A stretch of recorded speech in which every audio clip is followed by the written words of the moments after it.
Сәлеметсіздер ме, қадірменді болашақ педагогтер. Сіздердің назарларыңызға педагогика пәнінен оқыту үдерісінің маңызы атты тақырыпты ұсынамын.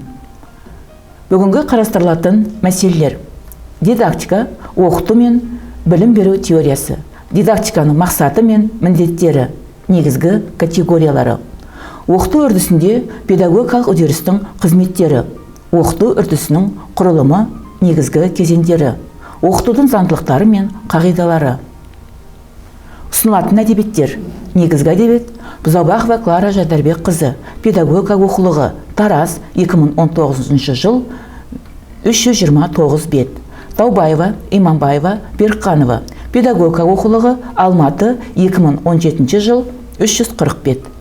Педагогика оқулығы, Абай атындағы Қазақ ұлттық педагогикалық университетінің педагогика кафедрасын ұжымы дайындаған оқулық, Алматы, 2005 жыл, 364 бет. Интернет ресурстар және нормативті заңнамалық құжаттар. Дидактика, оқыту және білім беру теориясы. Дидактиканың мақсаты, негізгі міндеттері және басты категориялармен таныс болыңыздар. Дидактика. Дидактика грек тілінен шыққан сөз. Дидактика грек тілінен аударғанда дидактикас зерттеу бойынша, ал дидаско зерттеуші деген мағынаны білдіреді. Дидактика балаларды және үлкендерді оқытудың міндеттері мен мазмұнын ашатын білімді, іскерлікті және дағдыны меңгеру процесін суреттейтін, оқытуды ұйымдастыру ұстанымдарын, әдістерін және формаларын сипаттайтын, оқыту мен білім беру мәселелерін жасайтын педагогиканың құрамдас бөлігін құрайды. Дидактика білім беру мен оқытудың теориялық, әдістемелік негіздерін зерттейтін педагогика ғылымының басты саласы. Дидактика ұғымын ең бірінші рет неміс педагогі Вольфганг Ретке дидактиканы оқыту өнері мағынасында ашып енгізсе, оның жан-жақты мағынасын чехтың атақты педагогі Янамас Каменский 1657 жылы Амстердамда шыққан ұлы дидактика еңбегінде барлығына оқытудың әмбебап өнері мағынасында сипаттады. Әлемдік дидактиканың дамуына үлес қосқан ғалымдарды атап өтеміз. Гербард Песталоцци, Адольф Дистерверг, Константин Дмитриевич Ушинский, Джон Дью, Кершенштейнер, Лай және тағы да басқа ғалымдар. Дидактика неге оқыту, қашан оқыту, қалай оқыту, не үшін оқыту, кімді оқыту, қайда оқыту деген сұрақтарға жауап береді. Дидактиканың зерттеу пәні оқытудың мақсаты, мазмұны, заңдылықтары мен принциптері. Оқыту процесі екі тарапқы сипатқа ие. Оның құрамы өзара табиғи байланыстағы екі түрлі әрекеттен тұрады: оқыту және оқып үйрену. Оқыту мұғалімнің оқу материалын меңгеруге орай ұйымдастырылатын оқу үйрету іс-әрекеттері. Ал оқып үйрену білім меңгеру мақсатындағы оқушының іс-әрекеттері. Оқыту үрдісінде педагогикалық үдерістің қызметтері, оқыту үрдісінің құрылымы және негізгі кезеңдерін атап өтеміз. Оқытудың заңдылықтарын академик Юрий Константинович Бабанский, Илья Лернер, Илья Харламов, Падласи ғылыми педагогика еңбектерінде кең көлемде баяндаған. Оқытудың заңдылықтары ішкі және сыртқы, жеке және жалпы деп бөлінеді.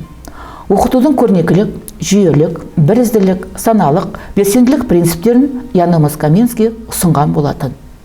Янамас Каменский өзінің ұлы дидактика атты ғылыми еңбегінде дидактикалық принциптерінің жүйесін құра отыра, оқыту адам және табиғат дамуының жалпы заңдылықтарына сай құрылатынын тұжырымдады.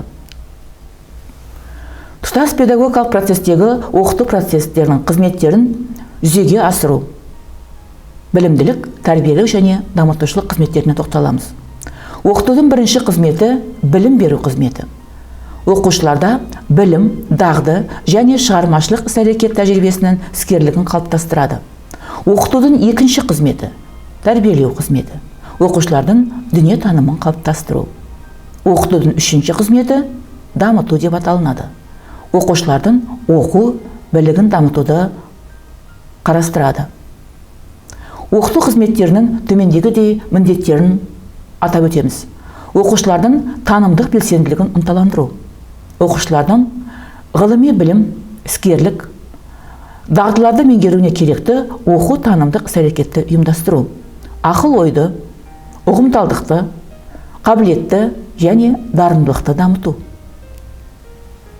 Оқыту процесі екі жақты бір текті процесс. Мұғалім мен оқушылардың бірлескен іс-әрекетін, мұғалім тарапынан оқушы іс-әрекетіне басшылық ету, жоспарлау, ұйымдастыру, басқаруды талап етеді. Оның барысында жеке тұлға дамып, білім алады, тәрбиеленеді.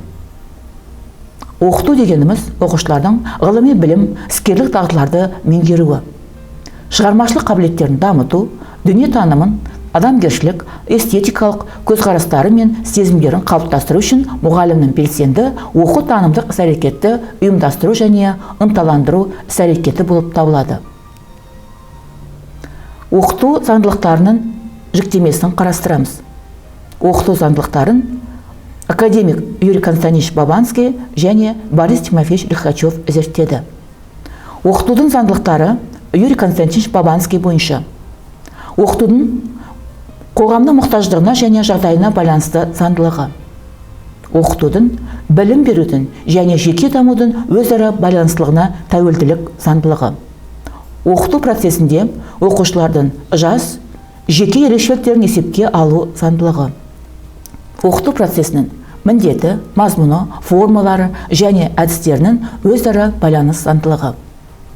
Оқыту заңдылықтарын академик Борис Тимофеевич Лихачев бойынша қарастырамыз.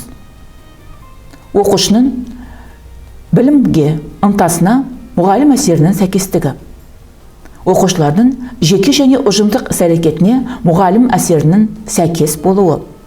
Оқушының танымдық, ақыл ой, басқа да мүмкіндіктеріне мұғалім әсерінің сәйкестігі. Мұғалім мен оқушының іс-әрекетінің оқытудың техникалық құралдарының мүмкіндіктеріне сәйкестігі.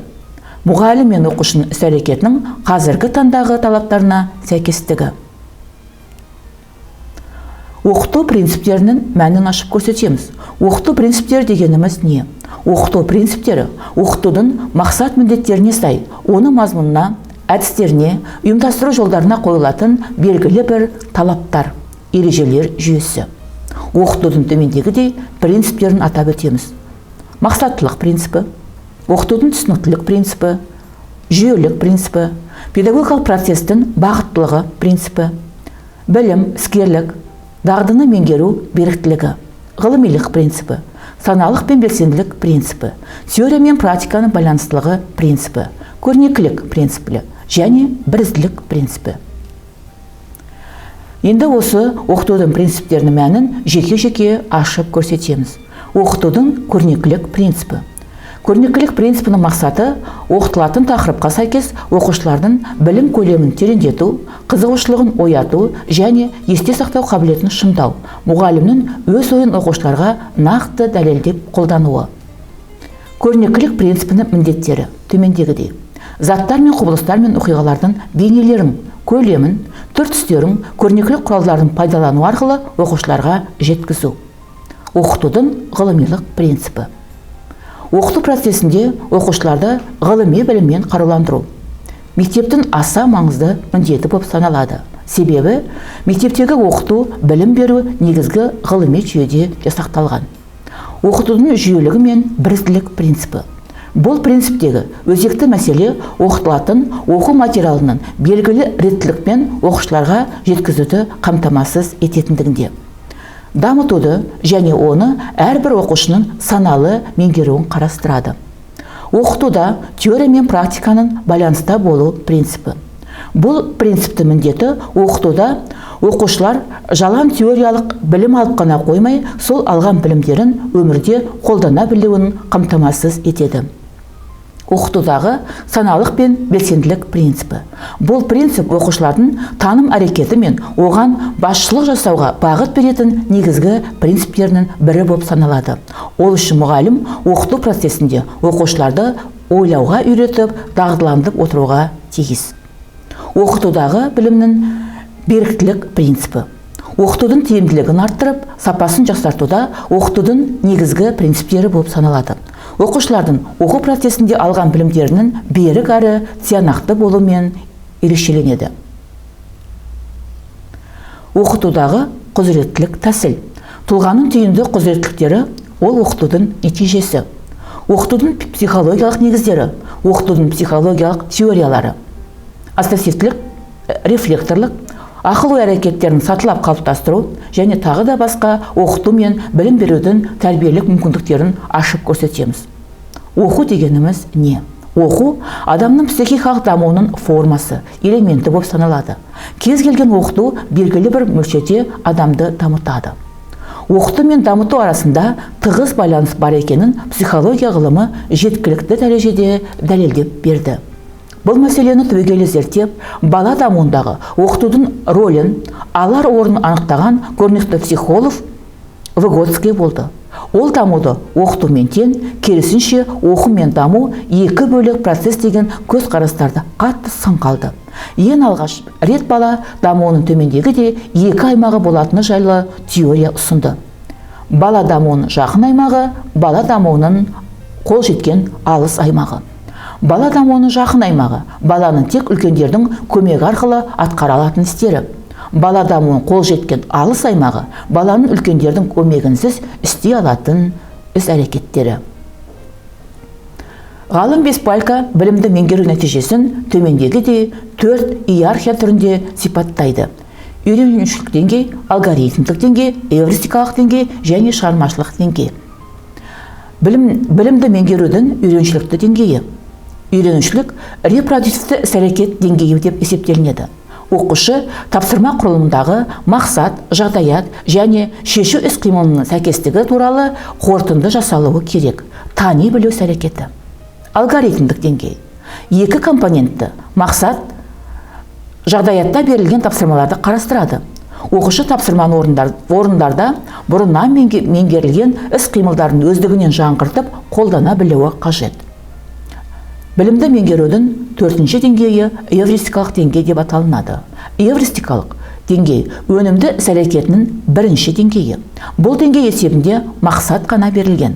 Оқушы жағдаятты дәлелдеп, оны шешу үшін амалдарды таңдап алуы қажет. Білімді меңгерудің 4-ші деңгейі шығармашылық деңгей деп аталынады.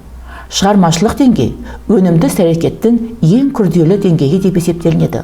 Оқушы өзі мақсат қойып, өзі оны тұжырымдайды, нақтылайды. Оны орындауға жеткізетін жағдаят пен амалдарды іздестіреді. Назар салып тыңдағандарыңызға рахмет.